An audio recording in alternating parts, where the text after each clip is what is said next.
Death and the Cornish Fiddler by Deryn Lake. Side 15. Mrs. Pill stared at him, and he saw her try to control herself and fail. "You know, don't you?" she said at last. "How long have you known?" "Not long," he answered truthfully. "It only came to me recently, in fact." She started to tremble, resembling nothing so much as some poor small creature out in the cold. John started to pat her hand. "I think I had the first intimation when Tim Painter said that Diana suddenly looked at the door, then afterwards hurried him away as soon as possible. Yet I knew she was alive when Lord Godolphin called on her, but was dead by the time the gaffer went to visit. That suggested to me that somebody opened the door while she was in flagrante with Tim, and she saw that person look into the room with an expression of pure horror. Horror, perhaps, mixed with something else." "Oh, yes. I looked on her with hatred," Catherine said quietly. "After all, Tim was the only man I've ever really loved." "And she was taking him away from you." "How could she have been so cruel? Yet her beauty was such that men followed her wherever she went. But when all was said and done, she was just a common whore." "So you went in later, after his lordship had left, and put a pillow over her face?" "Yes."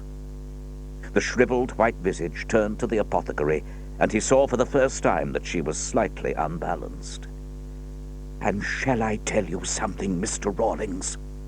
I enjoyed smothering the life out of her, enjoyed seeing the end of her dangerous, fatal beauty."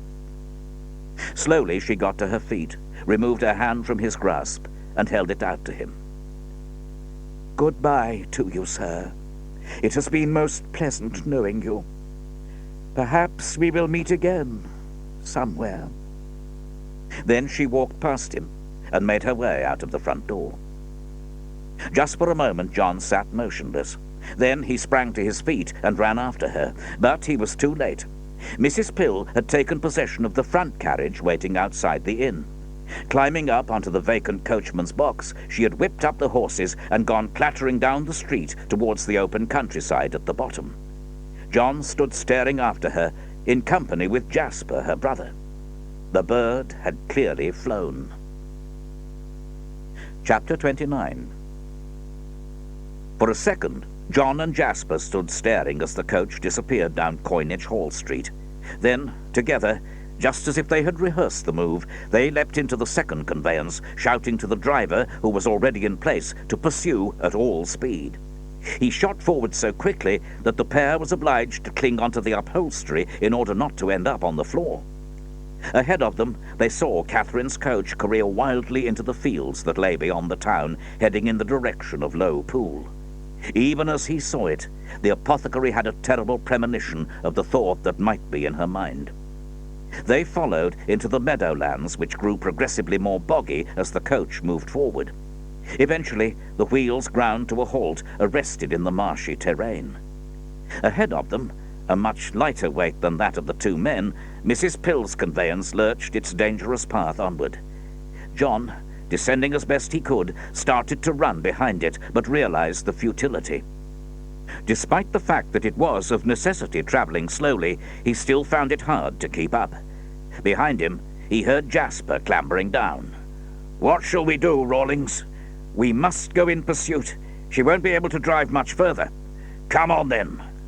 They hurried forward, but their way, and also their line of sight, was barred by trees. Occasionally, though, the woodland cleared, and they could see Mrs. Pill's abandoned coach standing somewhat forlornly on the edge of the lake. Jasper turned to John. "Oh, my God! You don't think she—" But the apothecary didn't answer, resolutely pushing his way forwards. He came out of the trees and rushed to the lakeside, and there, floating on the surface, was a sad, dark shape. Without hesitation, John kicked off his shoes, tore off his jacket, and dived in, to be followed a minute later by Jasper, who reached Catherine first and hauled her to the shore. Dripping wet, John did everything in his power to restore life, turning her on her face and pumping her back, waiting for her to cough up water. But it was to no avail. Looking down into her plain, pale face, the apothecary thought that she had endured a wasted life, culminating in two terrible acts of violence, one brought about by a kind of desperate jealousy, the other to end the suffering which she must have been subjected to since losing both Isabel and Tim Paynter. For surely that is how she must have seen his betrayal of her in the bedroom that night, as a total loss of loyalty. Yet surely, John considered, still gazing at her, she must have known what she was taking on in Tim. That was most certainly not the first time he had been unfaithful to her, but, and this idea struck him with some force, it was destined to be the last. Then he remembered Anne Anstey in Redruth, and he stopped his mind going down that path of deceit and concentrated on the present. Jasper had lifted the inert body up in his arms and was openly weeping. "Why did she do it, Rawlings? She was my sister. We spent all our time together until she married Hubert Pill. Oh, God, my poor little Catherine." "She did it because she had lost Isabel, Jasper. The child meant everything to her," John lied. "I know that, but I thought she was starting to recover. Felt sure that with time and patience I could coax her back into a normal life." John looked at him, thought of all that had happened, and knew that he was utterly right to remain silent about the actual reason for Catherine's death. To Jasper he said, "Come on, my friend. We must carry her body back to Helstone. I'll drive her coach. The coachman can bring back the other."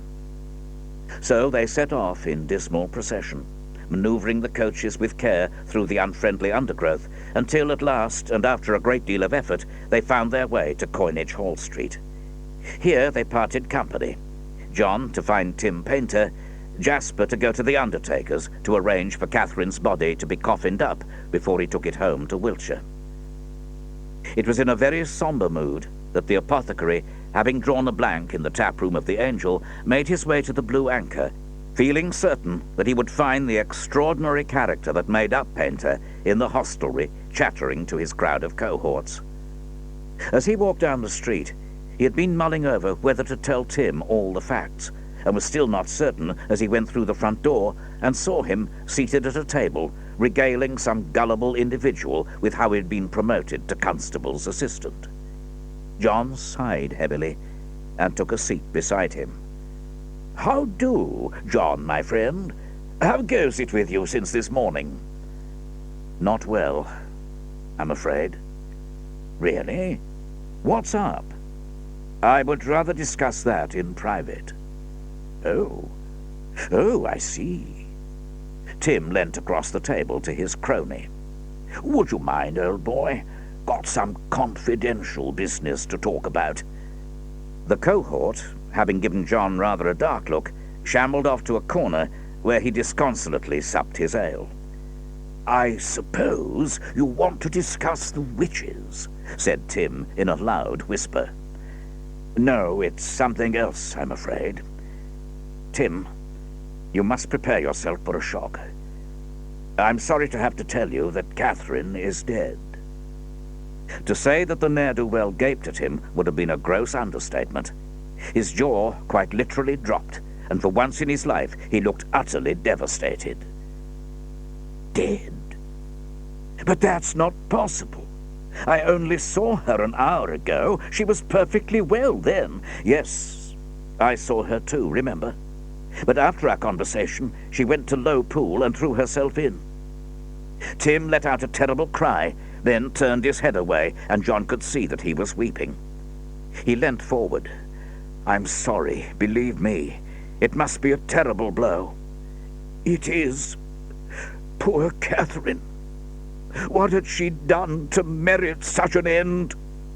"She met you," thought John, but would rather have died than say it aloud. Instead, he said, "I think it was principally the death of Isabel that unhinged her." "Yes." Tim dried his eyes. "You're right. But where did the child go? That is something we have never discovered." John shook his head slowly. "I believe she drowned in Low Pool. "And her mother followed her," Tim said quietly. He sat up straight. "Let us have another drink and toast her memory." "Yes," answered John. But inside his head, he was thinking how extraordinary Tim Paynter was. But then, he considered, the entire nation, indeed the world, was made up of such individual people that one should never be surprised by the behavior of anyone. They raised their glasses. "To Catherine," said Tim. "May God rest her soul." "Amen to that," answered John. He drained his glass and stood up. "Now, are you going to be all right?" "Yes. I intend to drown my sorrows." "You won't join me?" "No. I must get back to my daughter. We plan to leave—" John pulled his watch out and looked at it. "This afternoon. Now I see it will have to be tomorrow. I'll bid you farewell, in case our paths do not cross again." Unbelievably, Tim's eyes filled with tears once more. "Oh, no. We cannot part like that. I shall come and wave farewell to the stagecoach. After all, I consider you a close friend." He suddenly seemed unbelievably sad and lonely, and John thought that he probably had few male friends, having spent most of his adult life concentrating on women. "That will be most kind of you. Thank you." "It will be my pleasure. We must meet when I'm next in town." John bowed. Tim made to stand up, but couldn't quite achieve it. Nonetheless, he gave a small salute before he addressed himself once more to his wine, another bottle of which had been ordered on the apothecary's arrival. Back in the street, John ran the short distance to the Angel, suddenly full of fear for his child. But she was playing happily enough with the landlord's wife, a dark, comely creature of some 40 years. They both looked up as he approached. "Oh, there you are, sir. I was feeling somewhat worried. Is Rose all right?" "She's perfectly well, sir. I had to remove her from the custody of the girl because she had so much to do. The poor thing was at her wit's end, so I took Rose from her. I hope you don't mind, sir."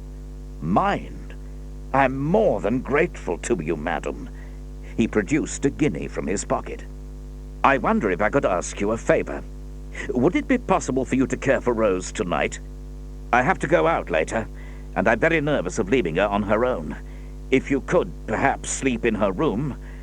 The landlord's wife looked askance. "Why, sir, surely you're not afraid once the child has bedded down? But that's when I do worry. Suppose some stranger were to come in off the streets.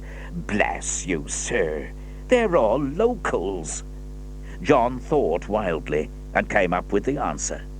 "It's ever since the disappearance of Isabel Pill. She vanished, as you know.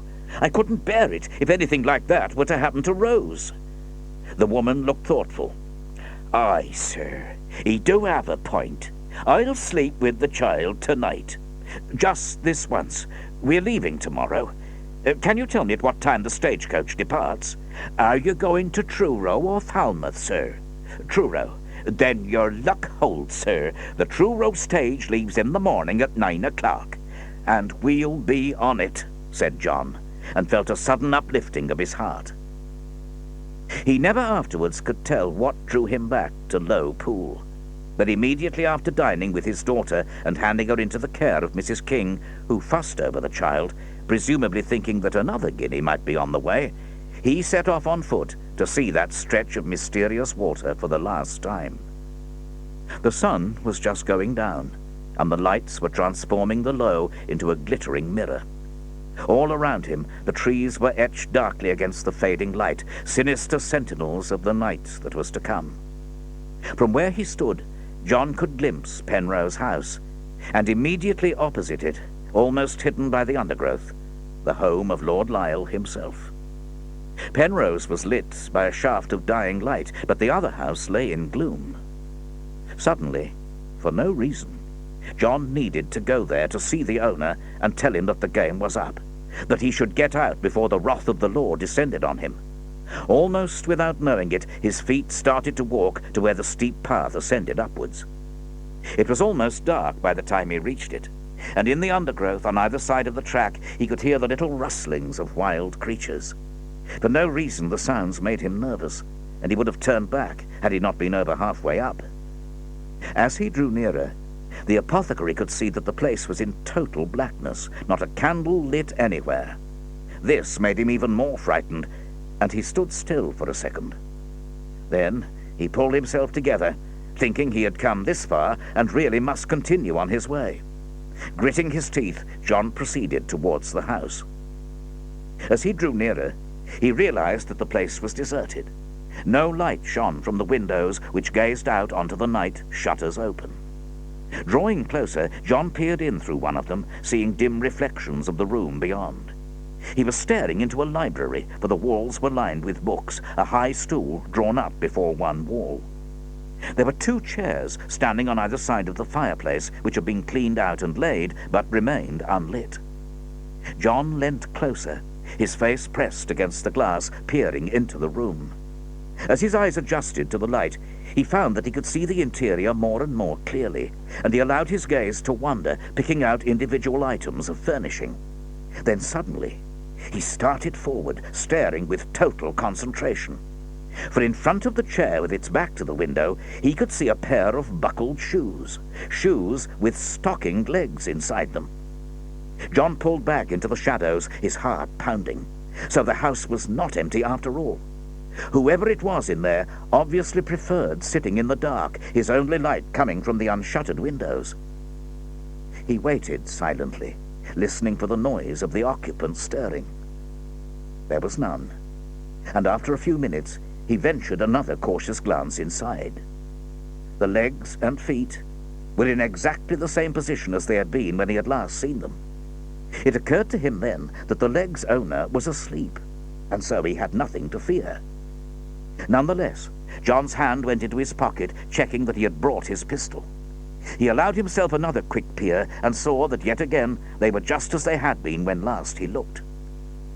Now, he began to feel slightly worried. Supposing, just supposing, that the man sitting in the room had had a seizure and was incapable of movement, or, even worse, that he had died in the chair and would slowly be starting to stiffen. It was too much for someone trained as the apothecary had been. Cautiously, for he was very far from certain that the man was ill, John made his way round to the front door. It was open, just a crack, but open for all that. Moving cautiously, John pushed it, and the door swung back with a loud creak. He stood motionless, half expecting the man from the library to stagger to his feet and come into the reception hall to see who had arrived. Nothing moved. "Lord Lisle?" called John quietly.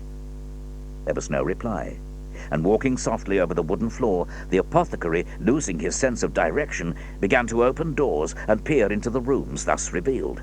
Eventually he came to the library, which he recognized from the close covering of books on the walls. "Lord Lisle?" he said again. Nobody stirred. Moving with extreme caution, John went into the room. Lord Lisle was asleep in the chair, wearing that same cruel makeup with which he had been adorned on the last occasion they had met. An enamel-white maquillage, carmined lips and looping black brows completely blotted out his natural colour, while a white wig atop only added to the general ghastly effect. Creeping forward, calling his name softly, John wondered at the deepness of his sleep. And then he drew level with him, and saw that the head had fallen to one side at a most unnatural angle, and that round his lordship's throat was a black scarf pulled tightly. As if released from a catalepsy, the apothecary rushed to Lord Lisle's assistance. Snatching off the scarf, he felt for the pulse, but much as he had expected, there was none. Someone had done for his lordship, someone who had come perhaps as the shadows began to fall, and then, deed finished, had hastened away into the roseate evening. John stood up. There was nothing further he could do. His mission now must be to get back to Helstone in the darkness and raise the alarm. For a moment he felt desperately sorry for William Trethowan, whose troubled plate was already overflowing with disaster. But then he thought it was the man's turn to do the job of constable, and there was nothing for him but to get on with it. However, this matter put a slightly different complexion on his leaving town tomorrow.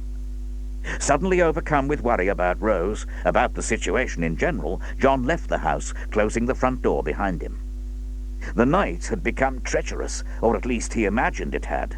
Trees and bushes scratched his face and hands, and he seemed to lose his path several times.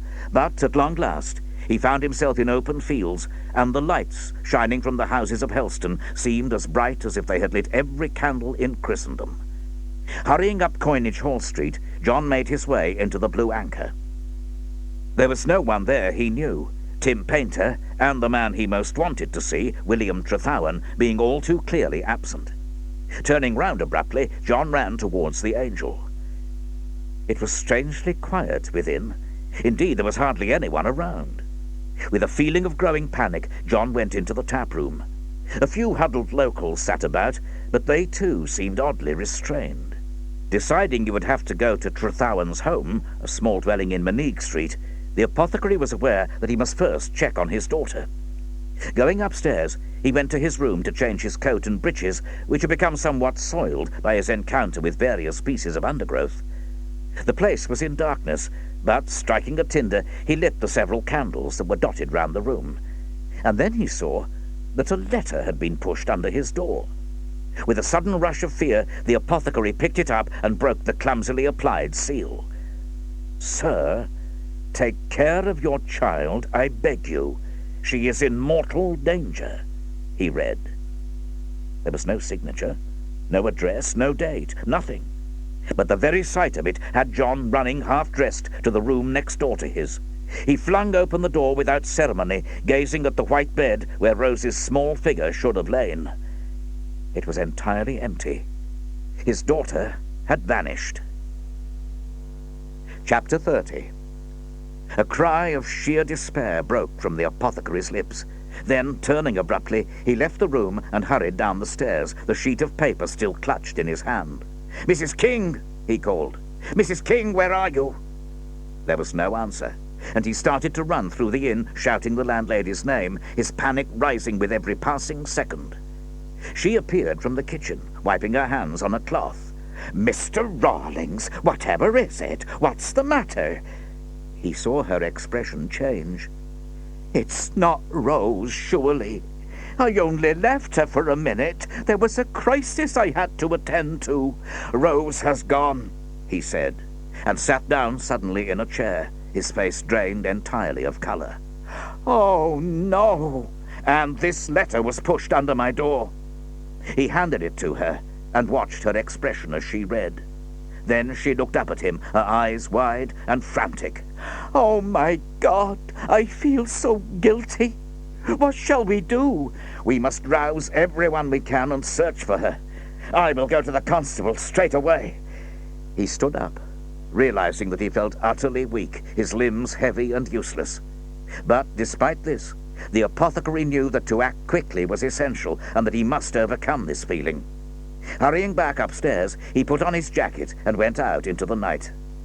From the moment he left the Angel, John started calling his daughter's name. Yet he was racked with indecision, longing to start searching for her, but knowing that he must get William Trethowyn's assistance, and get it promptly. With this thought in mind, he ran as fast as he could to the constable's cottage, and arrived there sweating profusely and gasping for breath. He had just put his hand to the knocker when he heard a strange rustling sound down by his feet, and looked at the cobbles to see what was causing it. There, of all things, was the blind fiddler's monkey picking round for food. For some reason, John drew back into the shadows of the cottage wall and watched. A few seconds later, the blind man came down the street calling, "Wilkes! Wilkes! Where are you, you little wretch? Come here!" Once again, John stood quietly, not knowing why he did so. In total silence, he watched the fiddler draw near. The monkey, meanwhile, had ceased its scrabbling, and now sat up, its head on one side, watching as the gaffer approached. The fiddler looked up and down the street rapidly. Then he bent and picked the monkey up. You're a naughty boy, running away like that." In that one movement, done without witnesses except for himself, John knew that the blindness was assumed, that the gaffer could see as well as he could. Yet now he had more pressing things on his mind. Waiting till the fiddler was out of earshot, he banged the knocker and called out, "Mr. Trethowyn, please come to the door. It's John Rawlings. My little girl has disappeared." Surprisingly, it was thrown open almost straight away to reveal the constable still fully dressed and smoking a long clay pipe. "What's happened, sir?" he asked. "It's Rose. She's been taken from her room, and this was put under my door." And he thrust the letter into the constable's hand. Moving back into the light of the hall, Trethowyn scanned its contents. Then he said, "Have you any idea where she might be?" "None. None at all. All I know is that she has been taken and I must find her quickly. I'm certain her life is in danger." "I'd agree with you there, sir," William answered, struggling into his coat. "I'll come at once." It took a few minutes to return to the Angel, and there John found that John King, the landlord, had already started to organize a search party. They stood around in the entrance, looking determined and large and ready to take the town apart if necessary. The terrible reality of what they were searching for hit the apothecary so hard at that moment that he groaned audibly. The eyes of several Cornishmen fixed on him, and he saw pity in all of them. He felt then that he wanted the floor to open and for him to disappear into a black pit. Mrs. King was hovering nervously in the background. Seeing John, she approached. "Oh, sir, will you ever forgive me? I promise you, I only left her for 5 minutes. The apothecary shook his head. "How can I blame you? You did your best. But it suggests to me that you were being watched, and the abductors chose their moment." "What do you mean, sir?" "Obviously they were in the inn. Otherwise, how could they have known that you had gone downstairs?" Mrs. King shivered. "How horrible! Who do you think is responsible, sir?" "I would imagine that we won't have to look much further than Mrs. Anstey and her friends. I think they kidnapped Isabel Pill, and their latest victim is my daughter." He turned to go. "God help the poor child," he added in an undertone. They set out, the majority of the party looking in every corner, every outbuilding, everywhere it would be possible to conceal a small being. But John and Trethowyn, their faces stern and set, went in pursuit of the members of the satanic coven. None of them was staying at the Angel. After consulting the landlord, that much was clear. Yet they had to have a base to which they could retreat. John racked his brain, trying desperately to remember where the Colquites lodged, but no answer came up. "I shall knock on every door in Helstone till I find them," the constable announced grimly. "And I'll be beside you," John announced.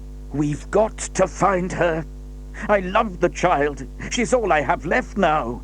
"You stay closer, and we'll discover where those witches are hiding." "I forgot to tell you, and I apologize for it. Lord Lisle, the head of them, has been murdered. I found him in his house above Low Pool earlier this evening." Trethowyn stopped walking and turned to stare at him. "Murdered, you say? Are you certain?" "He had been strangled with a black scarf. He was struck from behind while he was sitting in a chair. But the interesting thing was that the house was deserted, not a servant or soul about. It was almost as if he had ordered everyone to go and leave him." The constable pulled at his nose thoughtfully. "That would mean the entire coven are moving on." "Then why should they choose this moment to abduct Rose? And who wrote the letter to me?" But even as he asked the question, the apothecary knew the answer. Into his pictorial memory came a vision of Sace's frantic expression when last they had spoken. He had been aware of what was planned, and he had not approved. "It was Sace," he continued. "I'm certain of it." "Then we must find him fast," answered Trethowyn. "Maybe he holds the key to the entire mystery." As they talked, they had been proceeding down Church Street, and now found themselves in front of Nick Kitto's house. "No use knocking here." "I think we should, William. Nick can help us search." "Very well." Trethowan applied his great hand to the knocker, and the door was answered a few minutes later by the aged servant. "We are making inquiries about a missing child. May we see your mistress, if you please?" "She's gone to bed, constable, but Master Nick is still up." And even as he said the words, Nicholas strode into the hall. Seeing the apothecary and his companion, he stopped short. He opened his mouth to speak, but John forestalled him. "Listen, Nick, we need your help, and urgently at that. My daughter, Rose, has been abducted, we think, by the coven of witches who infest this place from time to time. Every able-bodied man has been summoned to search for her. The constable and I are going from house to house to try and find where the coven are staying. Please, can you assist us?" "Of course. Have you told the vicar?" "No. Do you think we should?" "Most certainly. You go on knocking down the street, and I'll run to the vicarage." "I think most of the people who have houses close to the church are God-fearing folk," put in the constable. "You never know," Nick answered cryptically, and pulling on a cloak, vanished into the night. Half an hour later, when every dwelling in Church Street had been called upon, the constable decided that it was too late to go knocking people up, and said he would continue in the morning. "We'd best go and join the search party," he said. John did not answer. Indeed, his lips had almost ceased to work. He was in a state bordering on hysteria, so full of tension that the slightest thing made him jump. First thing this morning, he had witnessed Catherine's terrible suicide. This, followed by an evening unlike any other he could remember. His nervousness at Low Pool had been heightened by the discovery of Lord Lisle's body alone in that deserted house. Then, to return to learn of Rose's abduction had been almost too much to bear. All the misery and pain that Emilia's death had brought him now returned, only this time it was doubled. He felt that his life had reached a turning point from which there was no escape. He knew that if he could not rescue his daughter, he would retreat from the world, experiment with his herbs, become something of a recluse. "Oh God, let me find her," he prayed. As they walked back to the Angel, they were joined by Nick and the Reverend Robinson, the latter wearing a purposeful expression and bearing a large crucifix about his neck. "This demonic gang must be broken up once and for all," he announced. "I think they may be already moving on," John answered, and told the newcomers of his discovery of Lord Lisle's body in the empty house. The reverend gentleman turned immediately to Nick. "I must go up there at first light and conduct a Christian ceremony within the house. It is my duty to do so." "I'll go with you, sir. Indeed, I could not allow you to venture there unattended." Mr. Robinson gave him a grateful glance. "Thank you, my son," he answered. The constable interceded. "I cannot permit anyone to enter the place until the body has been removed, and that will have to wait till morning now. Indeed, Mr. Rawlings," he turned to John, "it is getting almost too dark to search. The rest of you can stop. I intend to continue all night." "And I'll help you," Kitto answered immediately. The rest of the searchers were called off until daylight, but throughout the dark hours, John continued with a type of insane eagerness. With Nicholas Kitto working alongside him, they peered into every conceivable nook and cranny, every bit of broken wall, every outbuilding, every pigsty, up and down every street. In fact, they searched everywhere but inside people's private residences. As dawn came up, Nick turned to look at John, and saw that during the night tears had run down the apothecary's face, making little pale rivulets through the dirt and grime ingrained there. "Be of brave heart, my friend," he said. "Soon the constable will start searching houses again, and then Rose will be found. I feel certain of it." End of Side 15. Side 16. It was then that John realized that this new event was just what young Kitto had been looking for. something entirely different to get his mind off the murder of Diana Warwick. Almost as if he could read his thoughts, Nick spoke. That night you got us all together. The night we played cards and were interrupted by the ritual at Lord Lyle's house. What did you want with us? Just to check the times you saw Miss Warwick? I see, Nick answered quietly. He looked at the ground, and when he looked up again, his eyes were full of questions. Tell me, did you ever discover who murdered her? Yes, John answered. And which one of us was it? Mrs. Pill killed herself this morning. Did you know? Yes, the servants were gossiping about it. But what is that? And then suddenly Nick understood, and turned a terrible face in the apothecary's direction. Oh, God's holy life! Don't tell me she was responsible. John nodded. I'm afraid so. Jealousy, stated Nick bitterly. What a poisoned worm it is, to be sure. Yet have you not suffered from it, as have I? Nicholas sighed deeply. I am a true offender. I was even jealous of my own father, he added more quietly. Of Lord Godolphin? John asked, wondering how this was going to be received. Nick stared at him blankly. Lord Godolphin, he repeated.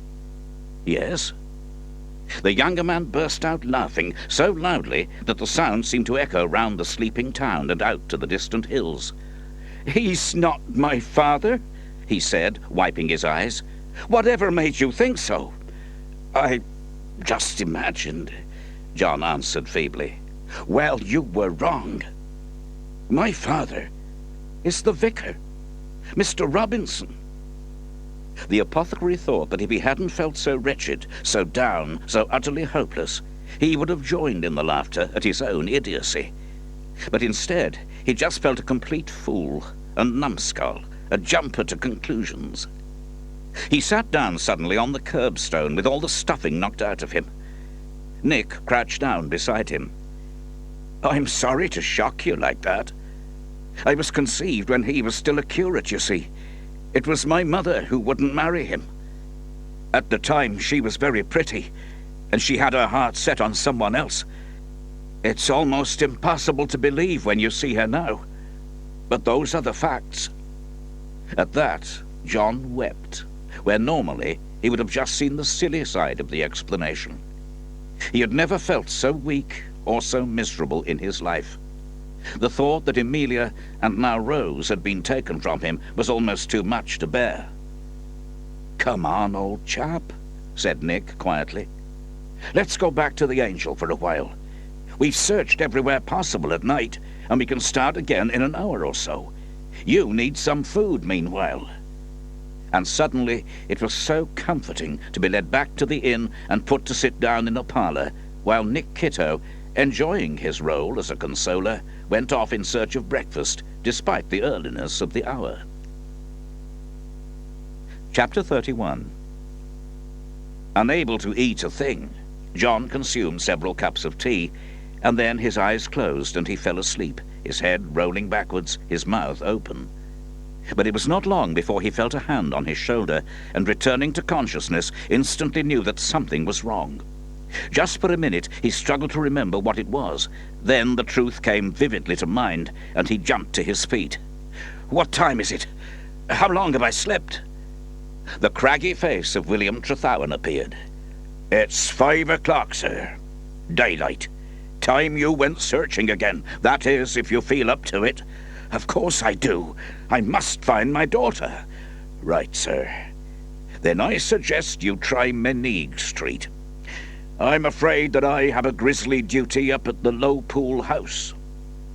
For no reason that he could possibly describe, the apothecary was reluctant to go into town, preferring to do the kind of searching that he and Nick Kitto had carried out during the night. If you'll forgive me, I think I would rather look round the place than go from door to door.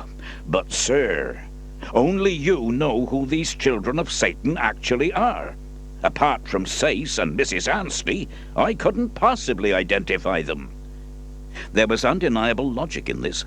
but John immediately saw the weakness in the argument. "But I have no authority to search people's houses. I will send a deputy constable with you. He will have the necessary credentials."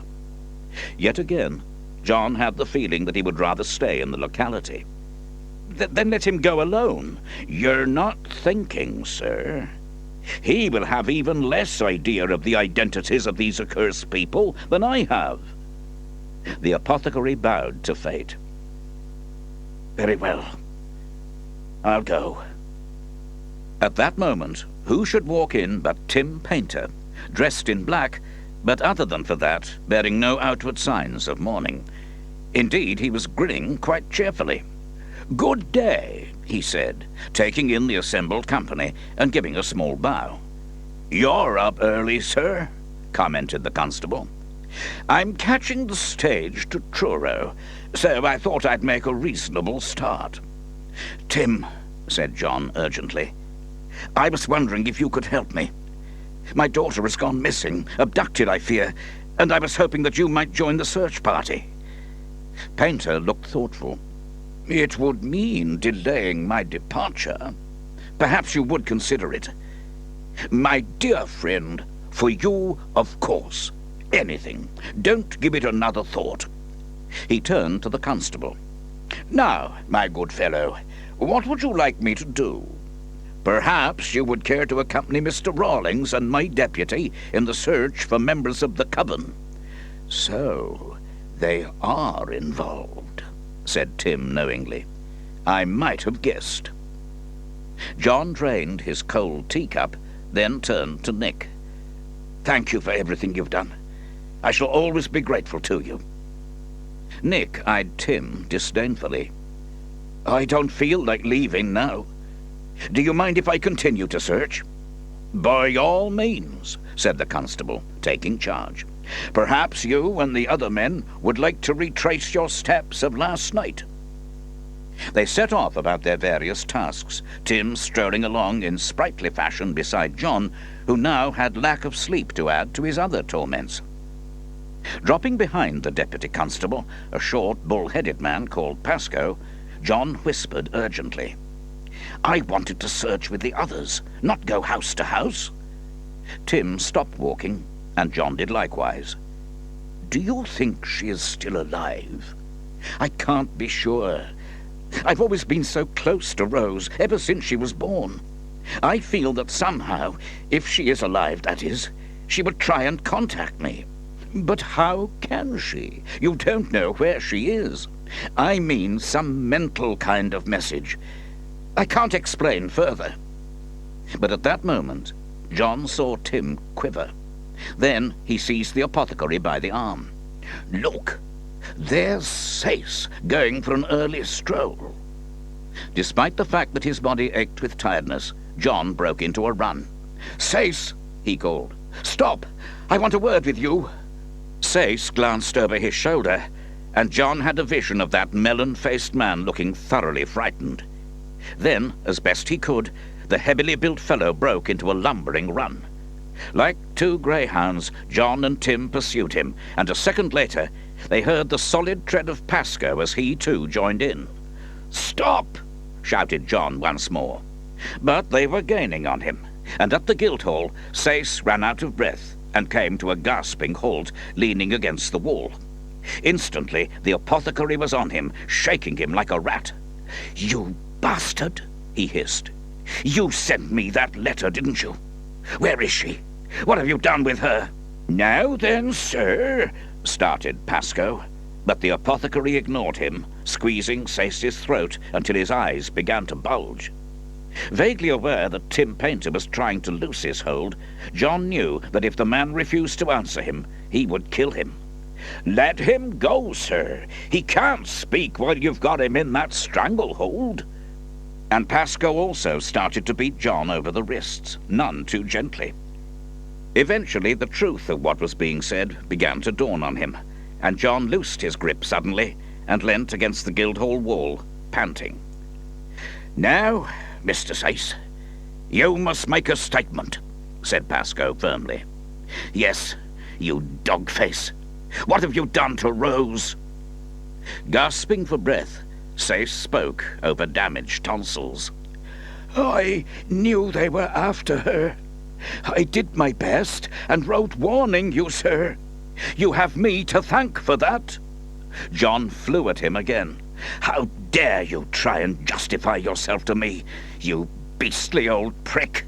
If you have damaged her, you shall pay for it, I'm telling you. Tim Painter spoke up. John, let him be. He can't speak when you're shaking him like that. Reluctantly, the apothecary released his hold, and Sayce, under the belligerent eye of the deputy, began to blurt out his story. The coven like to make a sacrifice occasionally. That's what was planned for Isabel Pill, but somehow the child managed to elude us. Heaven knows where she is. Speak not of heaven, John murmured deep. Anyway, their eye fell on your Rose, but I learned of their plan and could not tolerate such a thing going on. That's why I wrote to you, sir. I wanted no evil to befall the child. Where is she? What has happened to her? John would have rushed at the fellow a third time, but was restrained by Tim. Sir, I cannot help you. I do not know the answer. If I did, I would swear by all I hold dear that I would tell you. But the coven no longer trust me and told me nothing. And now, sir, I am going to church to pray for forgiveness. I believe that I am a lost sheep that can return to the fold, and that God will find it in his heart to receive me back and forgive me for all my wickedness. The three men stared at his retreating form as he panted up the street towards St. Michael's. "Can't you arrest him?" Tim asked Pascoe. "Not really, sir. After all, he did his best to save Miss Rawlings. Of what does he stand accused, other than being a repentant member of a coven? Of being a foolish old cockbrain, that's all," Tim put in. John turned to the other two. "Listen, Tim knows who the coven members are. Let him go with you, Pascoe. I feel I must see what the other searchers have come up with." "Very well, sir." John ran back to the angel, the sweat lively on his face. As he ran, he found himself saying words inside his head. "Rose, can you hear me? Just give me a sign that you are alive, sweetheart, and I swear I will find you." And clear as a stream, as he entered the doors of the inn, he heard, though only in his mind, Rose's voice say, "Help me, Papa." There was no one around. Everyone had gone out searching, and John was quite alone. "Mrs. King," he called out, but nobody came. "Oh, Rose, if only I knew where you were," he muttered, as if by saying her name he could conjure her up. And then, of their own volition, his feet turned to the yard lying beside the hostelry, and he was out there and looking round him. An hostler worked in the deep confines of the stable block, mucking out and laying fresh straw. An unusual white dog lay asleep in the morning sun, ignoring the hens who wandered about it, pecking at seeds. It was a calm scene, quiet and peaceful, and yet John was in turmoil. "Where are you?" he said silently. And then, suddenly, he knew. Sprinting to the well that stood there, the well that supplied water for the inn, he gazed down into its inky depths.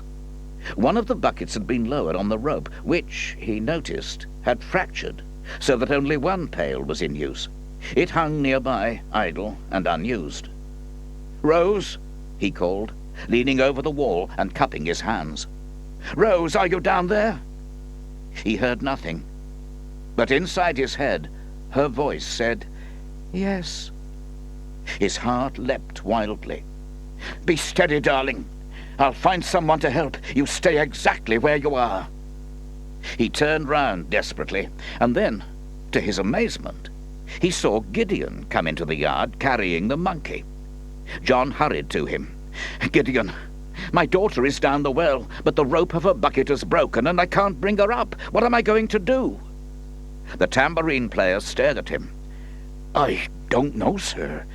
Nobody would dare climb down. It's so deep. The monkey might go, if we lowered him in the other pail, said John slowly. He might, at that. But how will he know to carry up the broken rope? If your little maid were to tie it on him, he won't be able to do it otherwise. Please, let's try. Otherwise I'll have to be lowered down myself. You would never succeed, sir. You're too big, as are we all. John leant over the well's side and shouted, We're going to lower Wilkes in the other bucket. You're to tie the broken rope onto his coat. Do you understand, my darling? Yet again, in his head, he heard the word, yes. With Gideon standing beside him, they placed Wilkes in the pail and started to turn the ancient handle and slowly lowered the wretched animal into the terrifying darkness. All the while, John kept staring into the black circle of the well, whose bottomless depths rose and fell in accordance with the weather. In his mind he could see his daughter, sitting in the bucket with the broken rope, greeting Wilkes with a joy that only a true animal lover knows. And he could picture the monkey, soft and compliant, allowing Rose to tie the useless cord to him. When he felt he had allowed enough time to elapse, the apothecary, aided by Gideon, started to haul on the ancient handle, and the bucket appeared in view. Inside sat Wilkes, shivering with fright, but for all that triumphant, holding the piece of broken rope in his withered little claws. John immediately seized it and started to pull Rose up by hand, regardless of the rope burns on his palms. And then, eventually, he was rewarded by a flash of red hair some 30 feet below him. He sobbed. He couldn't help himself, so that when finally his daughter came to the surface, pale and shivering, and clutching a cotton nightgown around her small body, sitting in a bucket as big as she was, he was weeping with sheer emotion. She flung her arms around his neck. Oh, Papa, I was so frightened. My darling girl, I swear you will never suffer anything like that again. They were chasing me, and I hid in the bucket. But the rope broke and I crashed down. Sweetheart, when was this? Last night, I think. But, Papa... Yes? Isabel Pill is down there. That's where she must have fallen. The futility of all the searching, all the heartbreak looking for Catherine's daughter, bore in on John, and he sighed a great sigh. Poor child, he said, and cuddled Rose closer.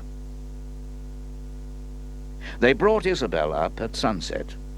Tim Painter, looking suitably grim, witnessed the scene, but found it hard to identify the body other than for the dress she was wearing. She had lost the skin off her fingers, and every bit of the child's colour had drained away. Her face, already showing signs of the inevitable swelling which took place on contact with the air, was devoid of eyebrows, whilst the pigmentation of her eyes was gone. In their place were two glazed orbs, gazing fishily into infinity. Cover her up and get her coffined fast, ordered the constable wearily. She'll swell up like her bladder in half an hour. At that, Tim made a retching sound and hurried out of the courtyard and into the street. John, too exhausted to go and help him, merely turned his head away as the last mortal remains of Isabel Pill were removed from the angel. Inside was his daughter, safely ensconced with Mrs. King, who had promised not to leave her in any circumstances whatever. Outside, another child, not so lucky, was being taken away for burial. Another day was, at long last, over. Chapter 32. 2 days later, the public stage left for Truro. This was a great event in Helstone, and many people, especially those with relatives travelling to the big town, turned out to see it, though as yet the stable yard of the Angel was empty, except for the coach itself, which was slowly being prepared for departure. This was scheduled for 9 o'clock in the morning, but by 8, John and Rose Rawlings, together with Tim Painter, looking incredibly handsome and finely dressed, were ready, and finishing their breakfast. "So, you're off to see your lady friend, John," stated Tim, putting down his newspaper. "I am going to call on Elizabeth, but as you know, I'm actually bound for London," the apothecary answered primly. "Oh, yes, of course. You did say," Tim said, grinning. The apothecary would have liked to have asked him what he was smirking about, but decided against it in view of Rose's present company, full of ears and questions as she was. Looking at her, he thought that his daughter had recovered completely from her ordeal, reinforcing his belief that the child had inherited his own resilience. He dropped a swift kiss on the top of her head. "You're fond of her," said Tim, still smiling. "Yes, indeed I am. I wonder if I'll have any children. Legitimate, that is. I doubt you could ever settle with a woman long enough. I don't know. I spent years with Catherine, in a way, and now she's rewarded me. I'm going to be rich." Fortunately, this line of conversation came to an abrupt halt as, through the open window, John saw the gaffer, complete with all his band, haggling over the hiring of a cart. He turned to Tim. "Please keep Rose under your closest eye, Tim. I just want to step outside and say farewell to the blind fiddler." "Very well, but don't be too long. I wish to say certain adieus of my own." Out in the yard, momentum was beginning to gather. 1 or 2 passengers, complete with anxious relatives, had arrived, while the horses, 4 jolly-looking beasts, were being backed into the traces. John stood for a moment, watching the fiddler, thinking about what he had seen 3 nights before, when the man had proved quite categorically that he was not blind at all. Silently, he went up behind him and tapped him on the shoulder. The gaffer jumped and whirled round. "Who is it?" "John Rawlings." "But I think you know that." The fiddler made no response, and the apothecary continued, "May I have a brief word in private?" "Well, sir, I'm right busy with organizing the cart to take us away. I'm sure that one of the others will be able to manage. What I have to say will only take a few minutes. Come." And John put his hand beneath the gaffer's elbow and started to lead him away. Young Gideon came up, bearing the monkey. "Everything all right, gaffer?" "Everything is well. Just tell the others to offer the man half of what he wants, and we might reach a compromise."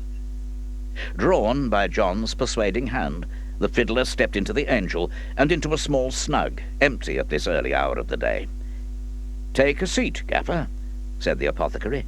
"There's one right behind you." The fiddler sat down and turned his black spectacles in John's direction. "Now, what was it you wanted to say?" "I was in Meneague Street the other night, and I saw you. You were looking for Wilkes, the monkey." The gaffer nodded, but did not reply.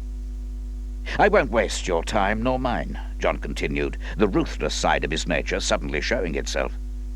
"It was perfectly obvious to me that you could see. Gaffer, tell me, why do you adopt this pose? Is it to gain sympathy, perhaps?" Very slowly, the fiddler removed his glasses and gave John a long, dark look from deep blue eyes. "You're a clever young man, aren't you?" "Not really. It was pure luck that made me guess about you. But I've noticed you watching me from time to time with such a shrewd expression on your face. I thought perhaps you'd worked it out long since. No, I was deceived. And yet I had the feeling that you were hiding something from the real world, and I'm not referring to your blindness." The gaffer laughed, and John saw that underneath all the hair and grime he was really quite attractive. "Well, as you're such a curious fellow, I'll tell you my story, except that I've already told it to you." The apothecary was frankly amazed. "You have? When?" "That night in Redruth.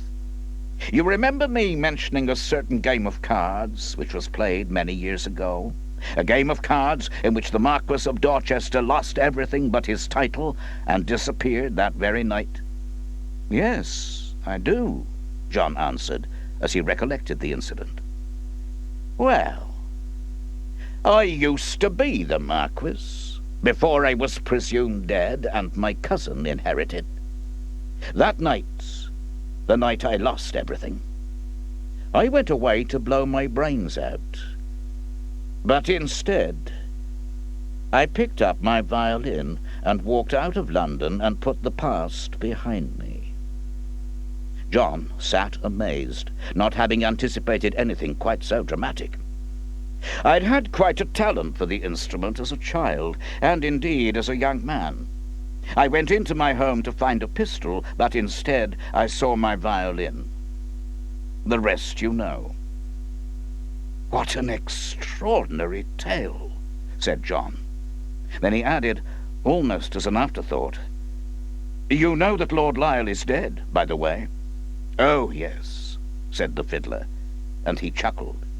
"You see, I killed him."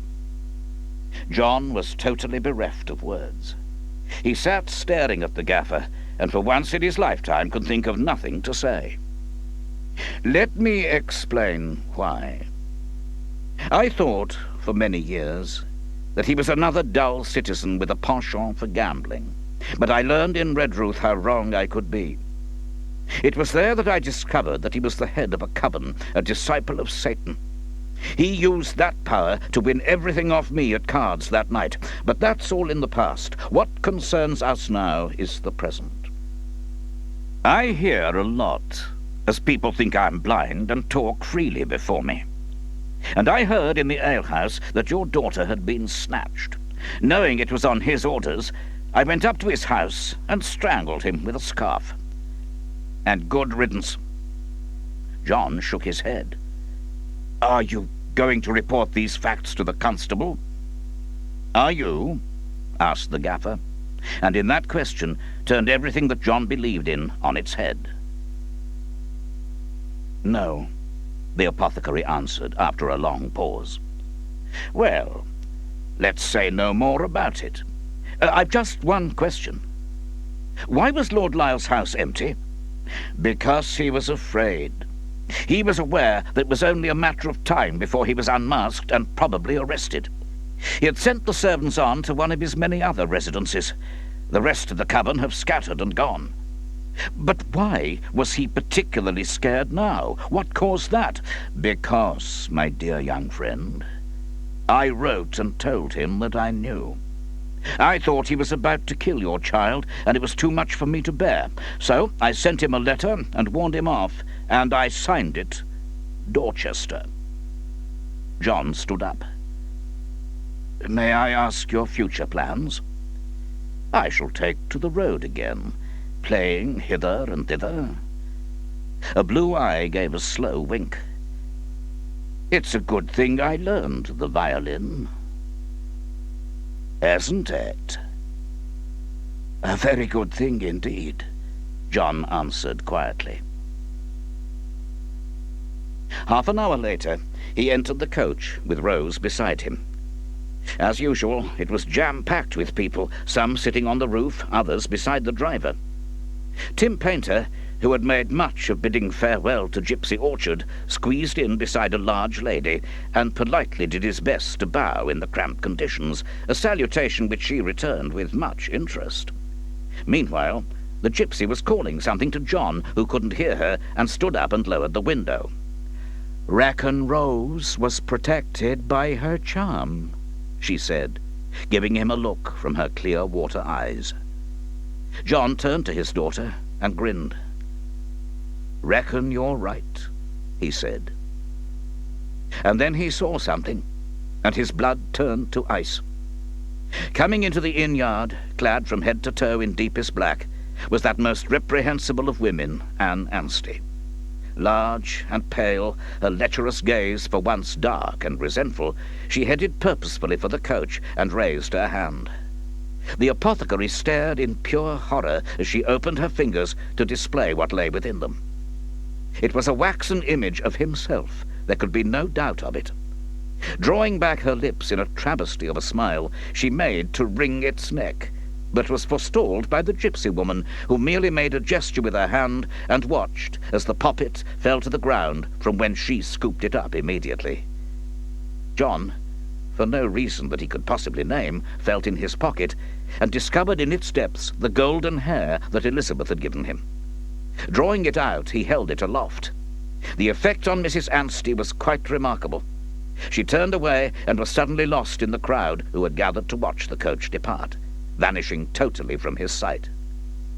"Till we meet again," called the gypsy, and the last view John had of her was waving one of her long tanned arms over her head and laughing. 2 days later, travelling slowly and doing a little sightseeing as they went, John and Rose arrived in Exeter, where they hired a man with a trap to take them to the great house that towered above the River Exe, the home of Elizabeth, Marchesa di Lorenzi. Even as he approached it, the apothecary thought of all that had taken place within its walls, of the friendship that most remarkable of women had shown him, of the love of which he was capable, but yet would never admit to. He turned to Rose. "We can't stay here long, my dear. We must get back to London and to reality. Won't you miss Mrs. Elizabeth, Papa?" "A little," he answered. But in fact, he would miss her desperately, finding life without her presence empty and dull. Was it his fate to be alone, he wondered? Was he destined to meet and fall in love with wonderful women, only for them to be snatched away from him? The trap dropped them outside the front door, situated as it was behind rising steps on either side. But no Elizabeth came out to greet them. Only a footman answered John's suddenly urgent ringing of the bell. He bowed before them, and John suddenly felt very small and unimportant, covered with the stains of travel, his little daughter similarly grubby standing beside him. "Mr. Rawlings, sir. We have been expecting you." "Thank you. Is Lady Elizabeth in?" "No, sir. Lady Elizabeth has been unwell, and has gone to Bath to take the waters. She left instructions, should you arrive, that you could stay as long as you pleased. Kindly enter, sir." Suddenly, everything seemed very sad and somehow dismal. John shook his head. "Thank you, but no. My daughter and I will return to Exeter. We catch the London stage tomorrow. Please give my kindest regards to her ladyship when she returns. She will be sorry she missed you, sir. Do you have any message for her?" "Just send her my warmest greetings and thanks. Come, Rose." He was just in time to catch the trap's owner, who was turning his vehicle in the carriage sweep. "Exeter, if you please, my friend." "Lady of the house not there, sir?" "No," the apothecary answered sadly. "I'm afraid she wasn't." "Never mind, Papa," said Rose. "I feel certain you will see her again." The apothecary hugged her, realizing that in his daughter lay Amelia's good sound sense and sweetness of nature. "Yes," he replied slowly. "Perhaps it is fated that some day I will meet Elizabeth once more."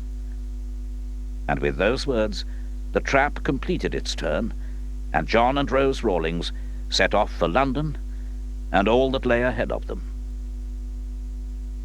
Author's historical note. John Rawlings, apothecary, really lived. He was born circa 1731, though his actual parentage is somewhat shrouded in mystery. He became a yeoman of the Worshipful Society of Apothecaries on the 13th of March, 1755, giving his address as 2 Nassau Street, Soho. This links him with H.D. Rawlings Limited, who were based at the same address over 100 years later. Their ancient soda siphons are now collector's items and are sold on the internet. Helstone, the quaint old Cornish town, is of course the place where the Furry or Floral Dance is performed annually. I went there in January 2005 and had a good look round, staying at the Angel Hotel, formerly known as the Angel Inn, and was very intrigued by the ancient well, now part of the saloon bar, which has been built over the old stabling area. You have been listening to Death and the Cornish Fiddler. It was written by Deryn Lake and read by Michael Tudor Barnes. Other recordings by Deryn Lake include Death in the Valley of Shadows, Death at Apothecary's Hall, and Death in the Setting Sun. This has been a Soundings Audiobooks presentation.